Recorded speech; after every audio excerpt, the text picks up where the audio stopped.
नमस्कार, मैं आप सबों का स्वागत करता हूं आप सबों के अपने YouTube चैनल राडुस्थली पर। आज मैं आपके साथ एक नई गवर्नमेंट वैकेंसी का अपडेट लेके आया हूं और ये जो वैकेंसी लाई गई है ये सेंट्रल पॉल्यूशन कंट्रोल बोर्ड के द्वारा लाई गई है। इस वैकेंसी में law graduate, engineering graduate, MSc वाले बच्चे, 12th पास वाले बच्चे और इवन नॉर्मल ग्रेजुएशन की डिग्री वाले बच्चे, BCom ग्रेजुएट सभी को मौका है। तो चलिए इस वैकेंसी के बारे में हम डिटेल में डिस्कशन करते हैं। और अगर आप हमारे चैनल पे नए हैं तो चैनल को सब्सक्राइब जरूर कर लें, क्योंकि जो भी लेटेस्ट गवर्नमेंट वैकेंसीज आती है उसका अपडेट्स मैं अपने चैनल पे लेके आता हूँ। देखिए, इस वैकेंसी में फॉर्म फिलअप का डेट अब ज़्यादा नहीं बचा है। आपका जो लास्ट डेट है वो आपका 28/4/2025 तक ही फॉर्म भरने का डेट है। तो 28/4/2025 तक आप फॉर्म भर सकेंगे। अलग अलग जो पोस्ट आए हैं वो आप देख लें। सबसे पहले साइंटिस्ट का पद आया है, लेवल 10 की सैलरी है। इसमें 56,100 से 1,77,500 तक आपकी सैलरी रेंज करेगी। 22 सीट है इसमें, जिसमें शेड्यूल कास्ट के लिए 3, ST के लिए 1, OBC के लिए 7, EWS के लिए 1, अनरिजर्व वाले बच्चों के लिए 10। अपर age limit 35 years. Assistant law officer level 7 की सैलरी मिलेगी। इसमें आपको 44,900 से 1,42,400 रुपये तक आपकी सैलरी रेंज करेगी। इसमें मात्र एक सीट आई है अनरिजर्व कैंडिडेट्स के लिए। अपर एज लिमिट 30 साल रखा गया है। ये जो अपर एज लिमिट है वो मैं जनरल कैंडिडेट्स के लिए बात कर रहा हूँ। एज रिलैक्सेशन के बारे में हम बाद में बात करेंगे। सीनियर टेक्निकल एडवाइज़र लेवल 7 की सैलरी मिलेगी। इसमें 2 सीट आई है और दोनों अनरिजर्व कैटेगरी में आई है। अपर एज लिमिट 30 साल। उसके बाद सीनियर साइंटिफिक असिस्टेंट लेवल 6 की सैलरी, 4 पोस्ट, एक अनरिजर्व में, एक आपका EWS में, एक OBC में और एक ST में।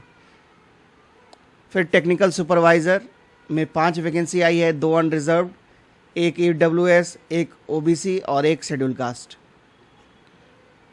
उसके बाद असिस्टेंट के पदों के लिए वैकेंसी लाई गई है। लेवल 6 की सैलरी मिलने जा रही है। 4 पोस्ट आया है, एक अनरिजर्व, एक EWS, एक OBC। अकाउंट्स असिस्टेंट में एक पोस्ट आई है, वो OBC वाले बच्चों के लिए आई है 1 सीट, और 1 सीट आई है अनरिजर्व वाले बच्चों के लिए। तो 2 सीट आई है अकाउंट्स असिस्टेंट में। फिर जूनियर ट्रांसलेटर लेवल 6 की सैलरी मिलेगी। 1 पोस्ट आया है। अपर एज लिमिट 30 साल। अनरिजर्व वाले बच्चों के लिए 1 पोस्ट लाया गया है। सीनियर ड्राउट्समैन लेवल 6 की salary, 1 post for unreserved. Upper age limit 30 साल। फिर junior technician, senior laboratory assistant, upper division clerk, data entry operator, stenographer grade 2, junior laboratory assistant. तो देख लीजिए कितनी सारी पोस्ट लाई गई है। Lower division clerk, field attendant, multitasking staff. तो लेवल 1 से लेकर लेवल 10 तक की सैलरी का पोस्ट इसमें लाया गया है। तो एक तरह से वैरिड ग्राउंड्स के बच्चे इसमें फॉर्म भर सकते हैं। आगे हम डिटेल में इसका क्वालिफिकेशन के बारे में बात करेंगे। उम्र सीमा में छूट देख लीजिए आप। शेड्यूल कास्ट और शेड्यूल ट्राइब के बच्चों को 5 साल अपर एज लिमिट में छूट मिलेगी। OBC को 3 सालों की अपर एज लिमिट में छूट मिलेगी। Persons with benchmark disabilities unreserved EWS वाले बच्चों को 10 साल। Persons with benchmark disabilities OBC वाले बच्चों को 13 साल। Persons with benchmark disabilities schedule caste और शेड्यूल ट्राइब के बच्चों को 15 साल की छूट मिलेगी। एक सर्विसमैन को 5 सालों की छूट। अब एक एक करके आप देख लीजिए क्वालिफिकेशन क्या है। लेवल 10 वाला ये पोस्ट था, इसमें बैचलर डिग्री चाहिए। साइंटिस्ट वाले पोस्ट में साइंटिस्ट भी बैचलर डिग्री चाहिए आपकी इंजीनियरिंग में। और ये इंजीनियरिंग की डिग्री आपकी इन्वायरमेंटल इंजीनियरिंग में हो सकती है, सिविल इंजीनियरिंग में हो सकती है, इंस्ट्रूमेंटेशन इंजीनियरिंग में, केमिकल इंजीनियरिंग में, मैकेनिकल, आर्टिफिशियल इंटेलिजेंस या फिर कंप्यूटर साइंस और इंफॉर्मेशन टेक्नोलॉजी में। प्रेफरेंशियल रहेगा अगर आपकी मास्टर्स डिग्री है तो। और अगर आप मास्टर्स डिग्री है आपकी केमिस्ट्री में तो भी आप फॉर्म भर सकते हैं। और जो बच्चे नेट क्वालिफाइड हैं और PhD होल्डर हैं उन्हें ज़्यादा प्रेफरेंस मिलेगा। उसके बाद असिस्टेंट लॉ ऑफिसर, इसमें बैचलर डिग्री चाहिए आपकी। लॉ ग्रेजुएट इसमें अप्लाई कर सकते हैं। 5 सालों का एक्सपीरियंस होना चाहिए as an officer of state judicial services में। Should have 5 years experience in legal department of a state. Legal department, किसी भी राज्य के लीगल डिपार्टमेंट में 5 सालों का वर्क एक्सपीरियंस मांगा गया है। Should be A central government servant who has 5 year experience in legal affairs. फिर केंद्र सरकार के रूप में अगर आपने काम किया, 5 साल का एक्सपीरियंस है तो भी आप फॉर्म भर सकते हैं।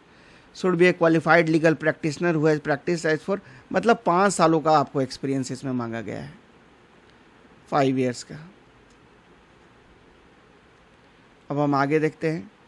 सीनियर टेक्निकल सुपरवाइज़र, इसमें बैचलर डिग्री मांगी गई है आपकी इंस्ट्रूमेंटेशन इंजीनियरिंग में। या फिर इलेक्ट्रॉनिक्स इंजीनियरिंग में, और 3 सालों का अगर एक्सपीरियंस है रिलेवेंट फील्ड में तो आपको प्रेफरेंस दिया जाएगा सीनियर टेक्निकल सुपरवाइज़र। फिर senior scientific assistant, master MSc की डिग्री चाहिए, फिर 2 सालों का एक्सपीरियंस भी चाहिए, और अगर आपका एक्सपीरियंस है पॉल्यूशन कंट्रोल और रिलेटेड सब्जेक्ट्स में डील करने का तो उसमें आपको प्रेफरेंस मिलेगा। टेक्निकल सुपरवाइज़र का पद में इसमें डिग्री चाहिए आपकी। मैकेनिकल इंजीनियरिंग में के लिए 1 पोस्ट रिजर्व्ड है, इलेक्ट्रॉनिक्स में 1 पद है आपकी, 1 वैकेंसी है, इंस्ट्रूमेंटेशन इंजीनियरिंग में 2 पोस्ट है, इलेक्ट्रिकल में 1 पोस्ट है, 3 सालों का एक्सपीरियंस मांगा गया है। फिर असिस्टेंट, इसमें कोई भी बैचलर डिग्री होल्डर अप्लाई कर सकते हैं। फिर कंप्यूटर टाइपिंग स्पीड होनी चाहिए 35 वर्ड पर मिनट इन इंग्लिश की टेस्ट और 30 वर्ड पर मिनट इन हिंदी। जो टाइम मिलेगा आपको वो 10 मिनट का समय मिलेगा टाइपिंग टेस्ट के लिए। तो कोई भी ग्रेजुएट इसमें असिस्टेंट वाले पदों में अप्लाई कर सकता है। फिर उसके बाद आपको टाइपिंग टेस्ट से गुजरना होगा। फिर अकाउंट असिस्टेंट में इसमें कॉमर्स वाले ग्रेजुएट अप्लाई कर, जिनको बीकॉम किया है इन्होंने, वो अप्लाई कर सकते हैं। फिर 3 साल का एक्सपीरियंस होना चाहिए आपका अकाउंट्स, ऑडिट, कैश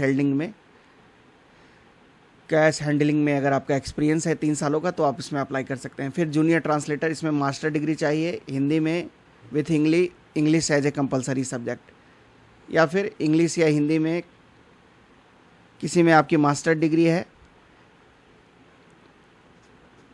तो आप इसमें अप्लाई कर सकते हैं। मान लीजिए हिंदी में या फिर अंग्रेजी में, लेकिन आपको हिंदी कंपलसरीली पढ़ा होना चाहिए कम से कम डिग्री लेवल तक। उसके बाद हम आगे चलते हैं। सीनियर ड्राफ्ट्समैन, इसमें सिविल इंजीनियरिंग डिग्री वाले बच्चे अप्लाई कर सकते हैं। जिनकी सिविल इंजीनियरिंग में डिग्री है वो अप्लाई कर सकते हैं। 3 सालों का एक्सपीरियंस मांगा गया है। जूनियर टेक्नीशियन, इसमें डिप्लोमा जिनकी है इलेक्ट्रिकल इंजीनियरिंग में वो अप्लाई कर सकते हैं। 1 साल का एक्सपीरियंस मांगा गया है। सीनियर लेबोरेटरी असिस्टेंट में 12th पास वाले बच्चे अप्लाई कर सकते हैं। जो भी आईएससी इंटरमीडिएट इन साइंस है वो अप्लाई कर सकते हैं। 3 सालों का एक्सपीरियंस मांगा गया है रिलेवेंट फील्ड में। अगर आपकी ग्रेजुएशन है साइंस में, बीएससी है, तो आपको प्रेफरेंस मिलेगा। यूडीसी के पोस्ट के लिए बैचलर डिग्री चाहिए। उसके बाद टाइपिंग टेस्ट होगी आपकी 35 वर्ड्स पर मिनट इन इंग्लिश, 30 वर्ड पर minute in Hindi only on computer. 10 minute का समय मिलेगा आपको। फिर डाटा एंट्री ऑपरेटर ग्रेड 2, इसमें भी 12th पास वाले बच्चे अप्लाई कर सकते हैं। इसमें भी आपका एक स्पीड टेस्ट होगा और नॉट लेस देन 8,000 की depressions per hour for data entry work. फिर स्टेनोग्राफर में भी 12th की डिग्री मांगी गई है। इसमें डिक्टेशन का 10 मिनट का समय मिलेगा। 80 वर्ड्स पर मिनट आपको टाइप करने होंगे। ट्रांसक्रिप्शन टाइम 50 मिनट इंग्लिश में और 65 मिनट हिंदी में।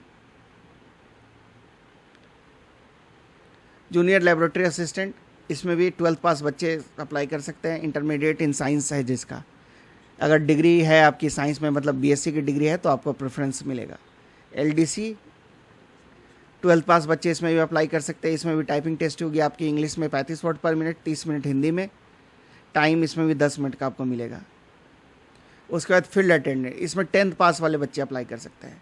डिज़ायरेबल होगा, उनको प्रेफरेंस मिलेगा जिनको आईएससी की डिग्री है और जिनकी हेल्थ अच्छी है और वो स्विमिंग करना जानते हो।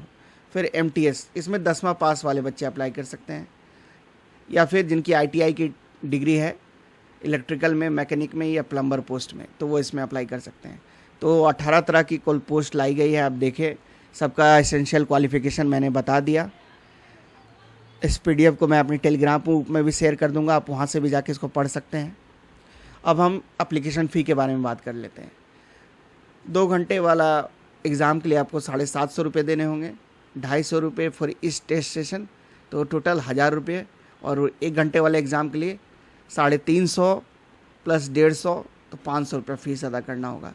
But SC ST persons with benchmark disability, एक सर्विसमैन एंड महिला कैंडिडेट्स के लिए कोई एग्जामिनेशन फ़ीस नहीं है। लेकिन सभी को टेस्ट सेशन चार्ज, जो ये 250 और 150 है, वो 2 घंटे टेस्ट के लिए 250 रुपये और एक घंटे वाला टेस्ट के लिए 150 रुपये तो अदा करने ही होंगे at the time of registration.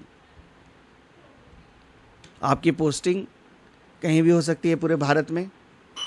और डिग्री के बाद आपका एक्सपीरियंस देखा जाएगा। डिग्री के बाद आपके कितने सालों का एक्सपीरियंस है वो काउंट किया जाएगा। कोई आप स्कैंड कॉपीज़ आपको सर्टिफिकेट की अपलोड नहीं करनी है। डॉक्यूमेंट वेरिफिकेशन में ये सारी चीज़ें देखी जाएगी। क्वालिफ़िकेशन और उम्र की गणना का जो कट ऑफ डेट रखा गया है वो लास्ट डेट, तो फॉर्म भरने का लास्ट डेट है आपका 28 अप्रैल 2025। उसी के संदर्भ में आपकी कट ऑफ डेट है उसी के संदर्भ में आपकी क्वालिफ़िकेशन की देखी जाएगी और उम्र की गणना जो एज अपर एज लिमिट है वो भी देखी जाएगी। एज लिमिट लो चाहे वो लोअर हो या अपर हो, उसकी उम्र की गणना इसी कट ऑफ डेट के अनुसार की जाएगी। एप्लीकेशन को आप ध्यान से भरेंगे, बाद में कोई सुधार नहीं हो सकता है। जो पहले से काम कर रहे हैं उन्हें एनओसी लेना पड़ेगा अपने एम्प्लॉयर से जहां वो काम कर रहे हैं। आपकी नियुक्ति होगी तो आपको एनपीएस के तहत गवर्न किया जाएगा, उस एनपीएस के तहत आप एलिजिबल होंगे, न्यू पेंशन स्कीम। और जो सिलेक्शन प्रोसेस है आपका, पहले रिटन टेस्ट होगा, उसके बाद इंटरव्यू होगा। साइंटिस्ट वाले पोस्ट में 85 और 15 का रेशियो है। 85% वेटेज रिटन टेस्ट का होगा, 15% वेटेज इंटरव्यू का होगा। तो इसमें आपकी रिटन टेस्ट होगी, फिर आपकी टाइपिंग टेस्ट जैसे उसी को स्किल टेस्ट या ट्रेड टेस्ट कहा जाता है, फिर आपकी इंटरव्यू होगी, तब आपका फाइनल सिलेक्शन होगा।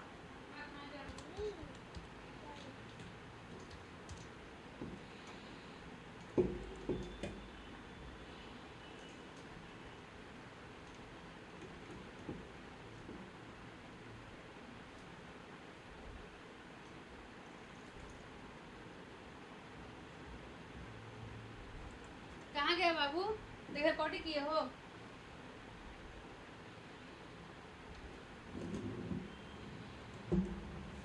नहीं, ये सब गंदा गंदा चीज है बाबू। तुमको हम पानी पीने देता है, तुम क्या नौटंकी करने लगते हो? उठो, खड़ा हो तो। उठो उठो जल्दी उठो। नहीं।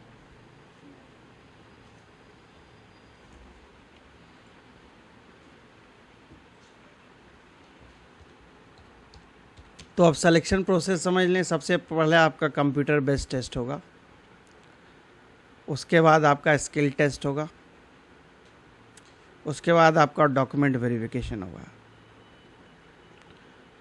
और ग्रुप ए का जो पद है साइंटिस्ट वाला, उसमें आपकी इंटरव्यू भी होगी। पहले रिटन एग्जामिनेशन, फिर आपका interview and then document verification. और बाकी जितने ग्रुप बी और ग्रुप सी के पद है उसमें आपका रिटन टेस्ट होगा, मतलब objective multiple choice questions based examination होगा। उसके बाद आपका टाइपिंग टेस्ट, स्टेनोग्राफर वाला पोस्ट में स्टेनोग्राफी टेस्ट, ट्रांसलेशन टेस्ट, ये सारी टेस्ट जो भी स्किल कंसर्न स्किल वाली टेस्ट है वो होगी। और उसके बाद आपका डॉक्यूमेंट वेरिफिकेशन होगा और फाइनली फिर आपकी मेरिट टेस्ट जारी की जाएगी। ज्वाइनिंग से पहले आपको मेडिकल सर्टिफिकेट भी प्रस्तुत करना होगा, सिविल सर्जन के स्तर का, कि आप मेडिकली फिट हैं, सर्टिफाई करके लाना होगा आपको। तो ये बहुत ही अच्छी वैकेंसी है। 10th पास से लेके आपका एमएससी और लॉ ग्रेजुएट से लेके बीकॉम वाले बच्चे सबों को इसमें मौका है। आप फॉर्म जल्दी भर दें, अब ज़्यादा दिन बचा नहीं है। बहुत लोग तो फॉर्म भर भी चुके होंगे, मेरे द्वारा ही वीडियो लेट लाया जा रहा है, बट कोई नहीं, आप फॉर्म भर दिए हैं तो बहुत अच्छी है बात है। आप इसकी तैयारी में जुट जाएं। बहुत ही अच्छी सैलरी है इसमें, परमानेंट जॉब है, सेंट्रल गवर्नमेंट का जॉब है, अच्छी जॉब प्रोफाइल आपकी रहने जा रही है। बस इस वीडियो के लेक्चर में ये मेरा आपको यही समझाना था। वीडियो को देखने के लिए आप सबों को धन्यवाद। जय हिंद।